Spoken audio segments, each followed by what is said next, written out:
Good morning, good evening, good afternoon. This is the Papa Joe Show, where Papa Joe knows. I am your host, Papa Joe, coming to you live and having a fun time doing it.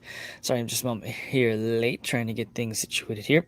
Obviously, I didn't have my stupid light on there, and I almost didn't have my hat on. Anyways, guys and gals, thanks for being part of the show. If you are new to the show, do me a favor and consider subscribing. It does indeed help the channel grow, and the more people that see the content, the further the reach goes, right? So also grab that bell. I do go live a couple times a week. I am doing that Monday, Wednesday, and Friday right now for both my regular show here, and I do a Patreon. It's scrolling on the bottom screen, and it is listed in the description of the video.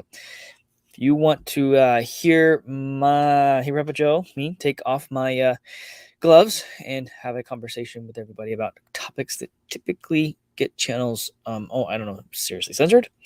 And then also I have other types of content on there. I'll dig into these types of content a little bit more and dig into the nuts and bolts of things from time to time. Also, it gives you a way to get in contact with me directly. So I have set up a Telegram channel. If you're a part of the Patreon and you are not in the Telegram channel, you should be.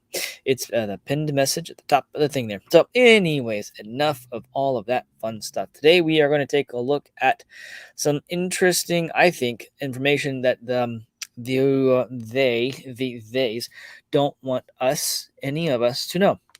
And yes, this is something I talk about sometimes on my Patreon. However, I think I can get away with talking about these out here on this particular thing. But we typically touch much deeper stuff on the Patreon. So we're going to take a look at some stuff going on with the mortgage declines. I have personal friends who are in that industry, and some stuff that's going to be happening around that and how it's going to. I'm going to connect the dots, I hope, for everybody, and how it's going to correlate to like things that happened yesterday with the Dow and all the market entirely, which was a nasty bloodbath. You had the good old. It's still it's barely trying to keep up today. We'll look at that here in a minute, and then also I'm gonna touch on the merge, the big topic in the crypto space and what's going on with that, and again my personal opinion there. And then I'm going to take a look at some very interesting information from analysts who spend time looking at the future of different markets, and they focus on crypto. And it's an interesting one. So stick around to the end. You're going to like that. Anyhow, so yeah, thanks for being here. Let's jump right into the content, shall we? All right, we have a down today, as it was yesterday. Everything rose up and then slammed down. And people will blame the CPI or the consumer price index, which I think was down from its high. It was like 8.3. Was it like 8.9 before or 9.1? I don't remember. It's a big number. Let's just put it that way. They're saying it's down, but it's still significantly up from where it was, and it is causing irreparable damage across the board. The drop that we're seeing here, in my personal opinion, in Bitcoin in particular, is because you have institutional investors involved. And we'll touch on that in a minute as well. Because there are some interesting institutions who are getting into the crypto space and creating things and doing things that I I don't know what to think about yet. I don't know if it's a good thing or a bad thing. In the past, it's been a bad thing. So I'm leaning towards that. But we'll touch that here in a minute. So it's almost like they priced it in. We're gonna bump it up, just like they bumped up the Dow. They bumped it up and then slam. Actually, there's the bump. These are the day. Whoop. Let's go to the hour. I thought it was on the hour. Sorry about that. Where is okay? So yeah, they pushed it up past couple of days and then dropped, and then it's barely hanging on today. Barely hanging on today. Bitcoin is sitting tight. Looks like it's getting real tight on the hour. That's a nasty drop yesterday or this morning or whatever it was. Crypto doesn't sleep, so it doesn't stop. Excuse me.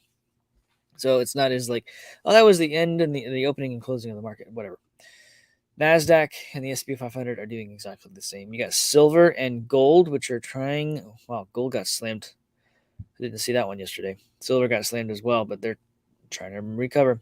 So Ethereum, we're going to talk about this in a minute, around the merge. Crazy stuff here. Hang on just a second here. Yeah. So anyway, sorry about that. Just looking at the chat. I do have a live chat. If you are watching live, throw something out in there. I'd love to come through the end of the show and say hey to everybody. We got Matic, which is doing its thing as well. It bumped up to nearly. Was trying to push up to $1 again. So it's a good one to pay attention to. Axie Infinity was. It keeps doing the same similar pattern. Axie's about to have some serious competition though. So we've got. Oh yeah, I forgot. Divvy. Divvy had a nice run. It had a nice wick up to 2.2 cents. Fantastic little bump there. And it didn't really drop too terribly hard, which is kind of nice to see. So I am thoroughly looking forward to what Divvy is doing.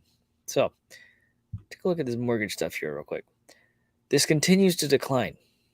I've talked about it on the show. I talk about it every once in a while. And the reason I do is because mortgages, mortgage-backed securities, CDOs, all the collateralization against those CDOs, the securities around the entire mortgage and the entire real estate market as a whole is filled with fraud. And to the point to where they could have $1 billion betting either way on a single CDO. And there's millions of CDOs. So to put it into perspective, they're literally playing in a casino. And as you guys seen the Big Short, if you have, there is a point where Selena Gomez is with that other professor or whatever his name is, and they give the example of how the CDOs work and how the synthetic CDOs work. Excuse me, and it gives that example, and all this money gets bet, and based off of this, based off of that, based off of this, based off of that, and it causes a chain reaction. Okay, that happens all across the board with mortgages everywhere. Okay, mortgage demand from home buyers, whether they're new home buyers, whether they're moving home buyers, whether they're transplants, whatever. It falls 29% since last year as interest rates surged to past 6%. I didn't check those over here, and it has not updated on this particular chart. I need to find a chart that actually updates on a daily basis. I can't get this to give me an update on this particular one. Anyways, I'll see if I can find that for the show. This is something I've just had there for forever, and I periodically check it. But now that I'm checking it every day, I probably should figure out one. Anyways, all right. So 6% rates. So this is there's a lot comparatively. So mortgage demand appears to have nowhere to go but down as interest rates go up. I've said it on the show, home values will decrease significantly to attempt to attract home buyers. Home buyers can only afford so much a month, even if you're a single income household making $150,000 a year, which is pretty good. It's definitely above average. I'll put it that way. That type of, I don't know if it's above average or whatnot. I haven't looked at the numbers, so y'all don't hold my feet to the fire on that one. I'm merely throwing this out as an example. So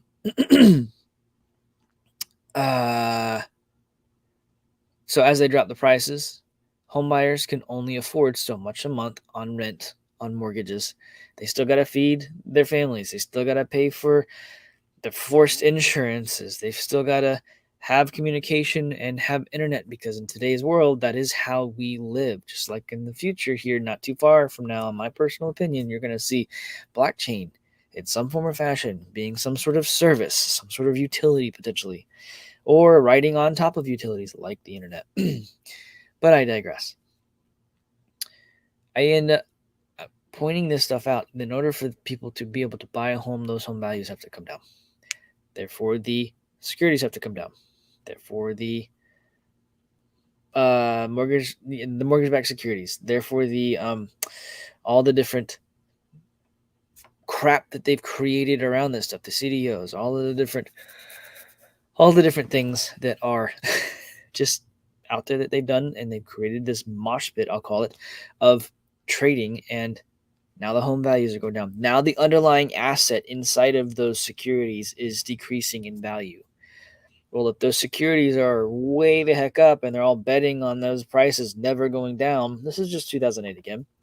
You got Bank of America and Citi now coming out saying that they're going to give no income verification, no credit check, no down payment required, no mortgage insurance, no PMI on people in the we'll call it as they're calling it minority groups, so Hispanic and African Americans, etc., etc., etc. Your minority. If you are in the majority, you are not included in that. You're not allowed to touch it. How is that a good thing? This is the same thing they did in 2008. They're going to end up expanding that to everybody. This is the same thing they did, except as soon as we got to this point in 2008, that's where we fell off a cliff. So just wait. So application volume dropped 1.2% last week compared to the previous week. So it dropped more than 1% in 1 week. That's a big number when it comes to mortgage applications. It really is. According to Mortgage Brokers Association Seasonal Adjustment Index, the week's results include an adjustment for the observance of Labor Day. Usually that doesn't impact it other than it making it a better time to buy because everyone's got a free day. If they really need to go do stuff, they can. Anyway, since last year, home buyers' demand for mortgages has fallen by nearly a third. Mortgage rates, which have been easing slightly, they're just volatile.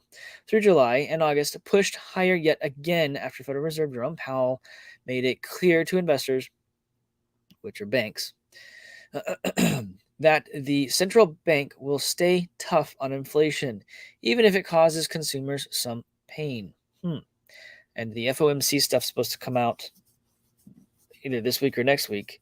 The CPI information, which was down like point whatever. I don't know what it was. It was somehow down. I don't know.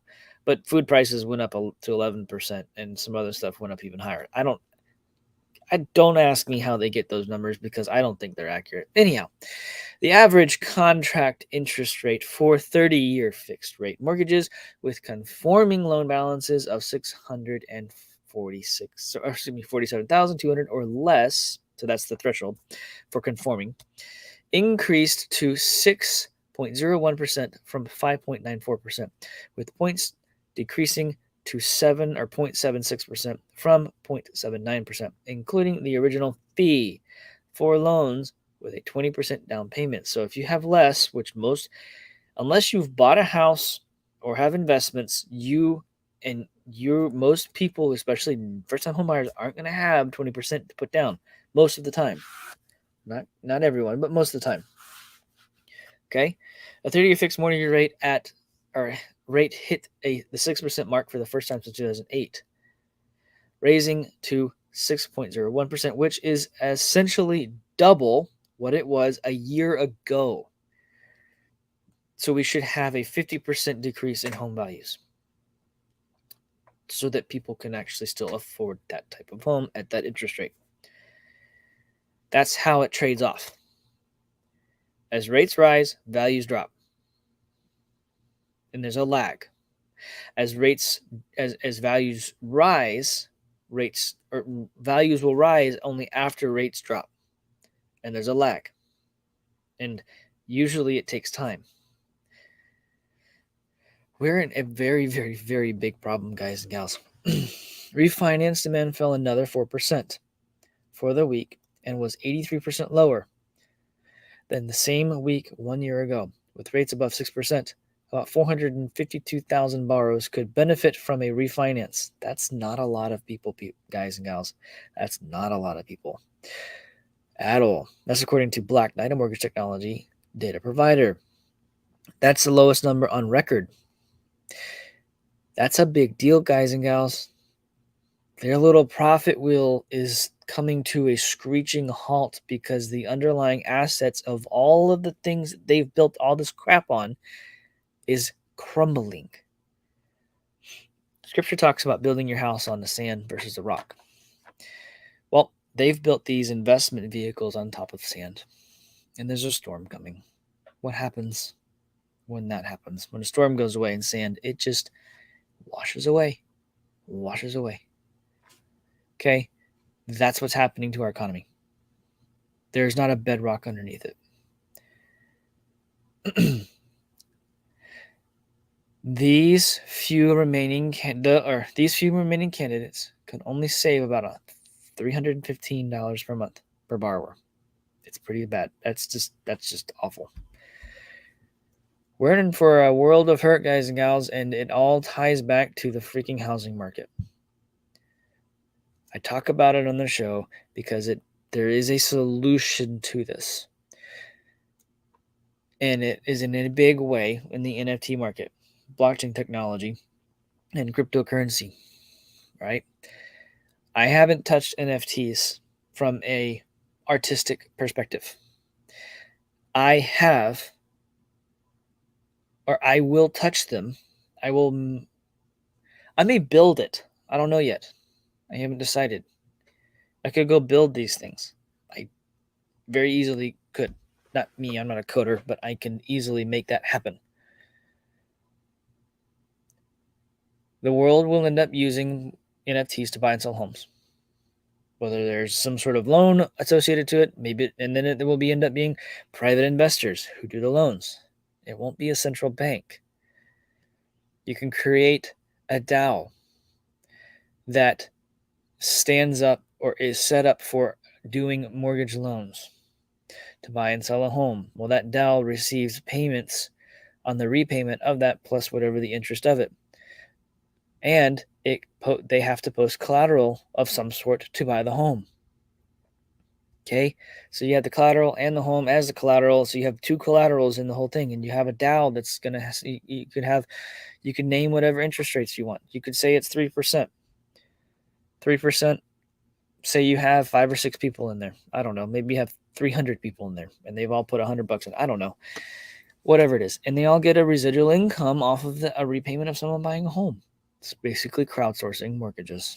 It's a way to easily stand that up and get away from the banking system entirely. The only problem, or the only thing at that point, is you have to worry about if they default on their loan. Well, that's why there's collateral. That's just why there's collateral. That's how that works. There's all kinds of ways to get around this stuff, guys and gals. There's all kinds of ways. Just think outside the box. Don't let yourself get stuck in this is the way it's always been. There's not really going to be another way to do this mentality. So much can be done about this. NFTs offer all kinds of solutions in those ways. Anyways, but I digress. I think I beat this horse enough. It's about to get really ugly. Just remember, slogan on the show, crypto is the exit strategy. I get asked all the time, what's your exit strategy with your cryptocurrency? I'm like, dude, the dollar's dead. I don't want it. You find me, my exit strategy is where I can move it into a hard asset if I want to.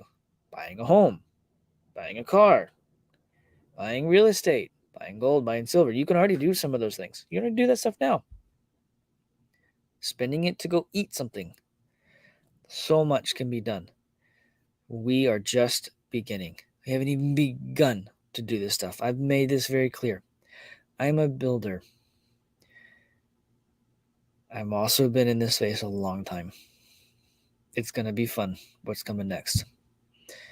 Fidelity, Charles Schwab, and Citadel Securities to launch a crypto exchange. What in the world could go wrong with that? Financial behemoths Charles Schwab, Citadel Securities, and Fidelity Digital Assets have collaborated to launch a Bitcoin and cryptocurrency exchange. According to a press release, the trio has merged to form a cryptocurrency exchange named EDX Markets, or EDXM. But here's the key takeaways for this one. Fidelity, Charles Schwab, and Citadel have teamed up to launch this first of its kind crypto exchange. First of its kind? Really? Where have they been? Their heads have been in their sand. Someone's come along. I don't know. I'm going to keep my mouth. I'll try to keep things clean for the show. The exchanges will be named, the exchange will be named EDX Markets and led by Jamil Nazarali, I guess that's how you say that, a former senior executive at Citadel Securities. EDXM will be aided by ventures including Citadel Securities, Paradigm Sequoia Capital, and Virtue Financial. Even more big names. You guys know that they've already built their blockchain stuff. They're just waiting for switches to flip, right? They're just waiting for the public to be okay with this. They've started using the media arms of their little whatever it is to control the mindset of people and get them used to, hey, the dollar isn't doing so good anymore, so we're going to flip over to this new stuff, and don't worry about it. But we want to make sure that everybody can have it. It's already done. Oops, sorry, I didn't mean to bump the boom. It's already done. They've released documents on it. XRP is involved. I don't think Ripple is, but XRP is. Okay, there's other blockchains involved. R3 is involved. There are a couple other different blockchains that are involved in this stuff. All right, the fact that they're getting together to stand up a digital cryptocurrency exchange is in very many ways very suspect to me. The reason I am saying that is because that gives them the ability to have the liquidity pools that lets them have access to the crypto and start to build these securities and start to build the different vehicles that they've built that have caused the problems in this market. It's going to be great. I tell you what, it's going to be great. It's dripping with sarcasm. They're saying it's a first of its kind exchange. Really? The exchange is said to be the first of its kind launched with a promise of being a safer or faster and more efficient cryptocurrency trading. I don't think they get cryptocurrency if they're saying it's safer, faster, whatever. I mean, this is bound to happen. Okay, it's bound to happen that the big guys are going to start saying, "Well, we can't beat them, so we're going to join them." Right? CBDCs are on the horizon. Okay, I don't know how they're going to launch it, but I could seriously see them saying, all right, we've built this wallet. It's a federal wallet. We have control of your phone and your device and your location and your camera and your microphone and blah, blah, blah, blah, blah, blah, blah. You can't use it unless we have that. And therefore, you can't have the new currency unless you have that wallet. Because then they're not going to let anyone else have access to the creation of, the storage of that CBDC except that wallet. They're not going to let it launch on any other wallet. Now, there may be trading pairs on the other wallets so that you can get in and out of other crypto assets. They'll still track everything you do then. Everything you do. People may not adopt that because they want their privacy. People are aware of what's going on. Privacy is a big deal. That takes all privacy away. It's already gone anyways. I mean, this video and everything else that I've been doing, the camera, it's all gone. Every bit of it. We are in for a crazy ride coming up, and it is we, the people, who need to make sure that, especially those of us who've been in this for as long as we've been, be the voice of reason. Bitcoin, Ethereum, Litecoin, Digibyte, Divi. Please don't touch Doge. Do whatever you want, but look, just be careful. Be careful when this stuff starts to hit. I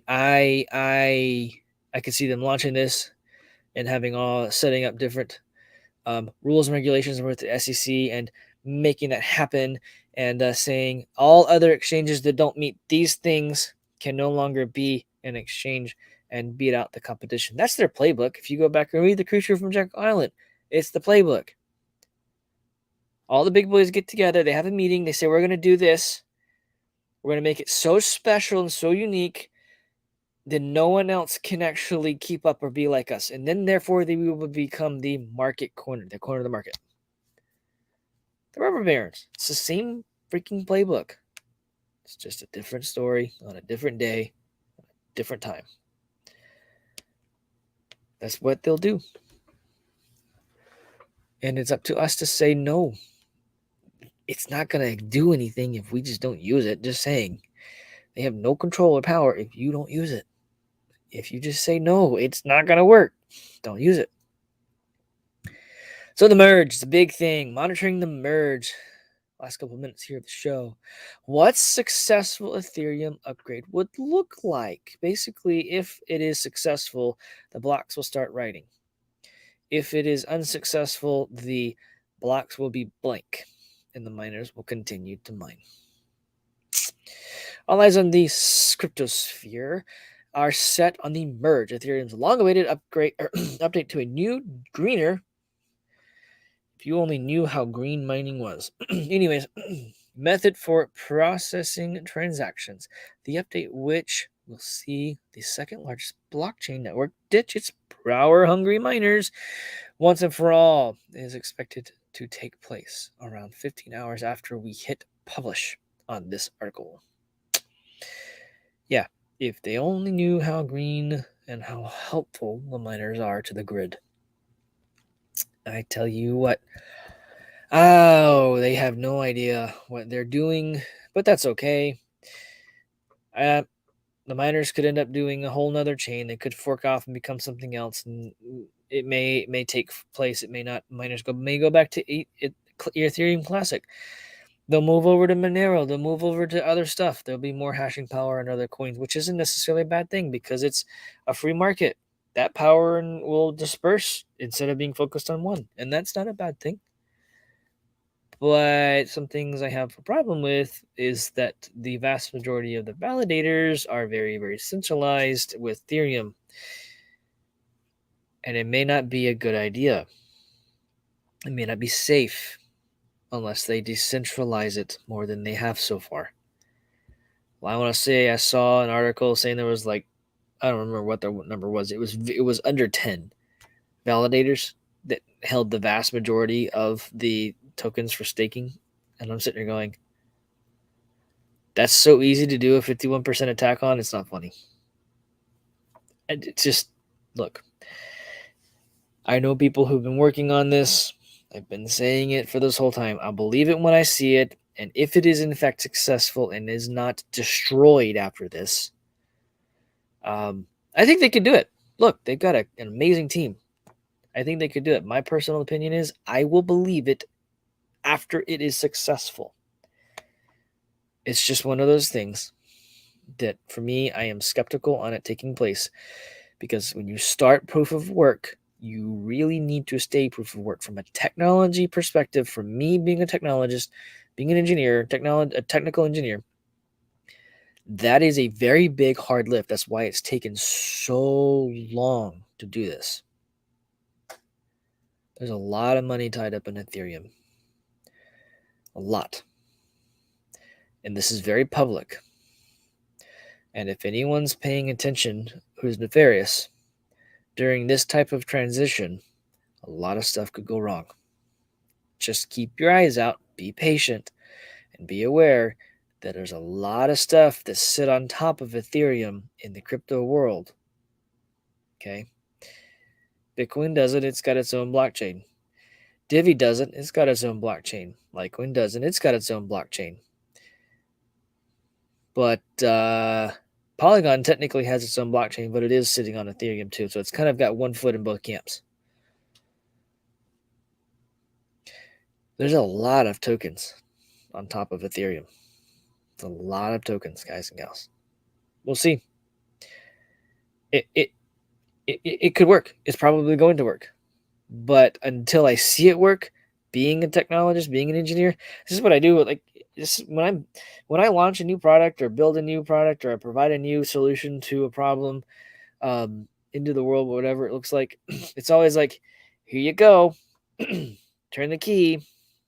I hope I put all the bolts and nuts right, and all the buttons are pushed properly. And you don't know until you know. They've tested and tested and tested and tested. You can test all you want, but the moment you go live in production is the real moment of truth. If this does actually, in fact, work, great. But they better decentralize it, or there's going to be major problems following afterwards. Just saying. Keep an eye on it. Bitcoin, crypto aren't going anywhere, peeps. Even though China banned crypto, banned Bitcoin, they are still among the top 10 usage of Bitcoin in the world. Despite the ban on the Bitcoin, despite the ban on crypto. This is what I've been saying. I say often on the show. Cryptocurrency doesn't care what the rules are because of blockchain technology. And blockchain technology cannot be turned off. It cannot be stopped. There's two ways. There's my engineer mind. Sorry. There's two ways. They kill the internet to the whole world. Literally, like, turn it off. Which we'd have other problems in it. If that happened, I'd be more concerned to make sure that there was food and lead and ways to throw that lead and stuff like that available. Then the other option is kill the power to the globe. The moment you turn either of those back on, the way it's built, it'll just pick up where it left off. That is the unique, cool thing about blockchain technology is it doesn't care. It cannot be stopped. Realistically, it cannot be stopped. In spite of the ban, it's still working. In spite of the sanctions, guess who else is using it? Russia. In spite of the sanctions in other countries, guess what's happening? It's still working. El Salvador is literally giving a big middle finger to the world saying, screw you guys, we're going to just do our own thing. The IMF, they're like, whatever. See ya. We're not going to use your stuff anymore. This is kind of, we'll call it the walk away movement. This is what I'm trying to say, like with the dollar. When this stuff happens with the CBDCs, the world will walk away from it. They already are. China's already doing it. Russia's doing it. Japan's looking at doing it. Continue, et cetera, et cetera, et cetera. India's doing it, for crying out loud. We don't want things like the exchange that Charles Schwab and all them are setting up. Don't use it. They'll stop working. A business doesn't work unless it's profitable. If a business isn't profitable, then there's not a point in being business. You're literally throwing money into the trash can and setting it on fire. Cannot be stopped, folks. All the while, and despite the ongoing bear market and the Bitcoin price decline, some analysts still retains their confidence in Bitcoin. And the Bloomberg analyst Mike McGowan is one of them. I am too. He took to Twitter on Wednesday to express his thoughts about the most popular cryptocurrency. I think no, they didn't add the tweets here. Where is his quote? Oh, this is where is it? Okay. The analyst strongly believes that Bitcoin will bounce back from the bear market. McGowan posted his thoughts on the recent Bitcoin price playouts on LinkedIn and Twitter. He addressed the tightening of the United States Federal Reserve as a determinant factor for the stock market's direction. He added that Bitcoin is a wild card. It may defy the trend, and it probably will because it is the exit strategy. As the markets fail, Bitcoin and crypto will run because you can't get physical delivery of gold and silver at that point. It's done. If you don't get it now, you're not getting it then. If they go into cash, that's hyperinflation. Boom, done. It's already there. You want hyperinflation? That will cause that. The dollars will come immediately out of the stock market and immediately go into crypto markets. Exchanges like Coinbase, Kraken, Binance will shut down. They will shut down because they have no liquidity. Because those of us who've been in this for a long time don't keep our stuff on the exchanges for them to lend out. Because we are smart and we listen to people like PAPAJO. Get your coins off the exchanges, not your keys, not your coins. Get you a crypto-only device. Put it safe. Keep it away from everything. Use it only for crypto. Not financial advice or anything like that, but that is like technical advice. Be careful. That careful. You are your own bank. You're an adult. Time to be an adult about your money. It's just part of it.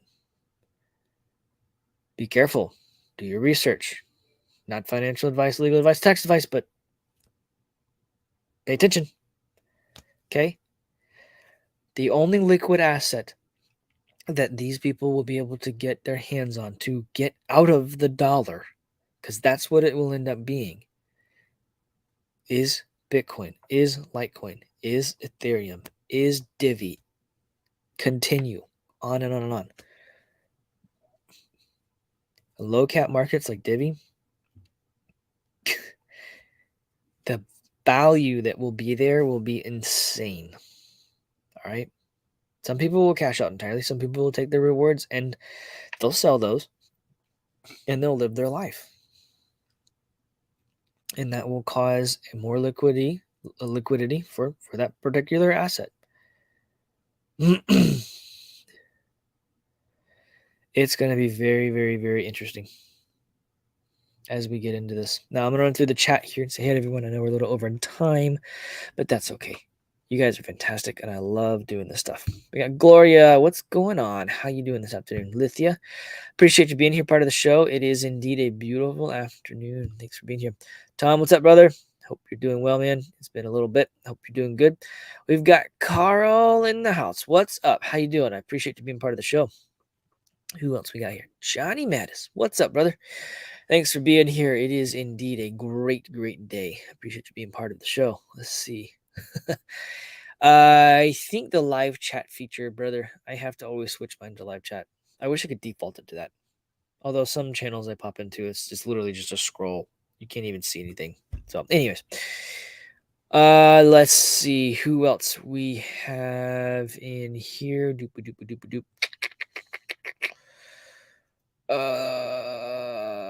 Tom, very much so. Most can afford, can't afford, and the inflation is going on everywhere, and it's everything. It really is. Johnny Holder, what's up? Thanks for being here today. It is a beautiful day. Who else we got in here today? Yep, Tom, PMI is a freaking crooked racket. It really, really is. We have Clint Westwood in the house. What's up, brother? Thanks for being part of the show, dude. I know you've been busy recently. Love to see you again. It's been a minute for sure. Crypto Disposition. Good morning. Good afternoon. I love it that you guys and gals are here today. We'll fix this broken system. Use our new CBDC. Yep, that's exactly what they're saying. Guess what happens when that happens? The dollar goes away. The world says y'all are insolvent because your money that was money. It's just Cliff High says it's going to happen 3 times, right? I don't even know if it'll happen 3 times. It's my personal opinion, and we didn't even get there. When you are awake, you don't fall for their stuff. You really, really don't. Want your Social Security? Download the new Fed wallet. Yep. Stuff like that, man. That's how they're going to do it. They're going to get people just walk away. We'll call it the walk away movement. Walk away. What's going on, Manny? How you doing, brother? Thanks for being part of the show. As always, I love it that you guys and gals are here. We got Trini Man in the house. What's up, brother? Thanks for jumping in. It is a beautiful day for sure. Yes, do not give the vampires your energy. Do not. I saw a saying the other day. When people throw rocks at you, don't throw them back. Take them and build an empire. Take them and build an empire. Don't give them your energy. So, yeah, fun stuff. Let's see here. The more you know crypto. Ripple XRPL, I guess, is already liquid, and they don't need this exchange. Ripple and XRP are an interesting one of those topics. I don't know what I think about Ripple or XRP. I tried to keep my mouth quiet on that one. Just because, well, we'll see what happens. Anyhow, let's see, who else do we have in the house today? All right, I think I got everybody. Listen, y'all have a beautiful, wonderful day. I'll see you this afternoon for the Patreon show. If you're not part of Patreon, I do take the gloves off a lot more in that show, so it's right there on the bottom of the screen and listed in the description of the video. It does mean a lot to me that you guys and gals are part of that. It supports the channel, but I do try to give you guys a lot less of a filter. We'll put it that way on what we talk about. So, Anyways, y'all have a beautiful, blessed rest of the day. And do me a favor, if you like what you had there, listen to Rick Costa here and smash those likes. Y'all have a beautiful, blessed day. Talk to you later. Bye.